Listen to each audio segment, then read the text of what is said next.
ጉድ ጉድ ጉድ ጉድ ጉድ ስሙ።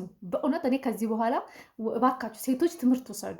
ጃኬት ከወንዶች በረደኝ በሚል ምክንያት በየመንገዱ እየወሰዳችሁ ቤታችሁ አታስቀምጡ። የደረሰብኝን ጉድ ተመልከቱ። በእውነት ይሄንን በቃ በደንብ ሜንሽን ምንድን ነው የምትሉት አላውቅም፣ ብቻ እንደዚህ አድርጋችሁ ማድረስ ላለበት ቦታ አድርሱ። ይሄው እኔ ከእንግዲህ በኋላ አልለብስም የሚለውን ለማሳየት የራሴን ጃኬት ይሄው የራሴን ጃኬት ለብሻለሁ። ከዚህ በኋላ ከማንም ወንድ ጃኬት ተቀብዬ ወደ ቤቴ ላልሄድ።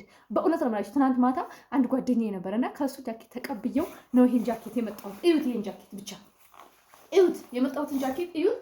ከዛ ደግሞ ብራንድ ለሚያውቅ ሰው ላኩለት። በቃ ያውቃል፣ ብራንድ ለሚያውቅ ሰው እዩት፣ ኦሪጂናል ነው። እዩት፣ ስሙን ከታች ሜንሽን አደርግላችኋለሁ።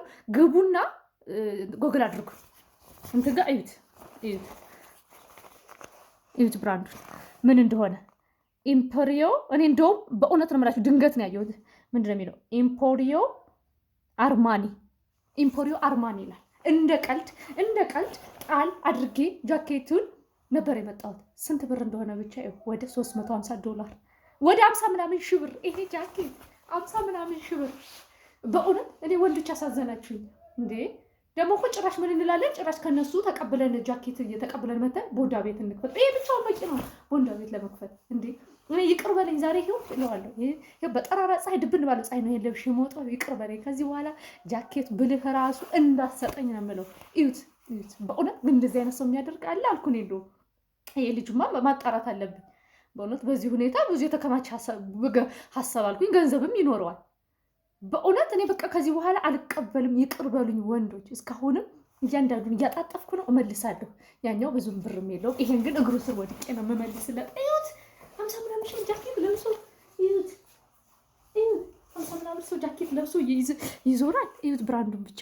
በእውነት ደግሞ እንደ ቀልድ ሰጥቶኝ እኔም በማታ ሰከም እያልኩ ወደ ቤቴ መምጣት። አመጀራቱን እኮ አስመትቼው ነበረ የጃኬቱን። እና ሴቶች ባካችሁ ዛሬውኑ እንንቀሳቀስ። ዛሬ እንጀምር፣ ቻሌንጅ እንጀምር። በቃ ይህን ቻሌንጅ ተከተሉኝ። አለን ካላችሁ አንዳንድ ቁጥር ጻፉ። ይህን ቻሌንጅ ተከተሉኝ። ያለንን እንዳለ ለወንዶች ጃኬት እንመልስ። እንዴ ይሄ ልጅ እኮ ይሄን ከየት እንዳመጣው እኮ አላውቅም። ይሄ ሰው 10 ዓመት ሰርቶ አጠራቅሞ የገዛውን ጃኬት እኔ በአንድ ቀን አምጥቼ እዚህ ቁም ሳጥን ውስጥ መወረውር። በቃ ይህን ቻሌንጅ እንቀላቀል። በእውነት ተቀላቀሉ። ሜንሽን አድርጉ። በቃ እንደዚህ አይነት እንትን የሚሉትን ሰዎች ጉድ ከየት አባህን ያመጣኸው አንተ? እንደው እንደዚህ አይነት ብር ማመጡስ አጣራ